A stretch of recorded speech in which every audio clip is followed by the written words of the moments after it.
These 3 things you're doing are making your depersonalization and derealization worse. Number 1, caffeine. You've probably noticed your depersonalization or derealization getting more intense after having a coffee or a soda. And that's because caffeine stimulates our fight or flight response, creating those symptoms that we associate with anxiety.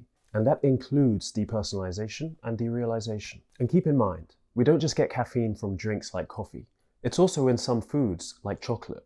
So try cutting back and see if it makes a difference. Number 2, poor sleep hygiene. Lack of sleep is one of the biggest maintaining factors of anxiety and in turn, depersonalization and derealization.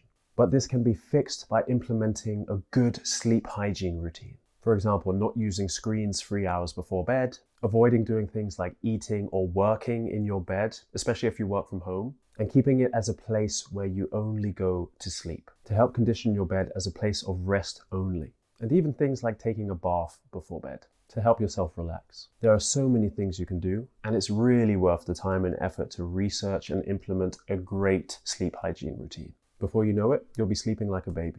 And number 3, avoidance. Depersonalization and derealization can make you want to avoid going anywhere or doing anything because you just feel too unreal, too disconnected, and it's really uncomfortable. So many of us just end up staying inside, not leaving our rooms, because even a slight change can trigger that wave of unreality. But all this avoidance does is increase our fear of those feelings. We're confirming that we're somehow safer by staying in than we would be if we went out while feeling those feelings. So the trick is to get out more with depersonalization. Stop trying to find a way to get out without having it.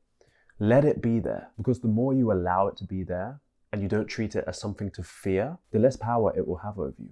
Because what it really is a stress response that's become prolonged because it's causing fear and stress itself. But that's all due to our interpretation of it. By accepting it, letting it be, getting out there and no longer avoiding things, it'll become something harmless and your body will no longer need to react in that way, creating less stress and anxiety and therefore depersonalization and derealization over time. Give me a follow if this helped.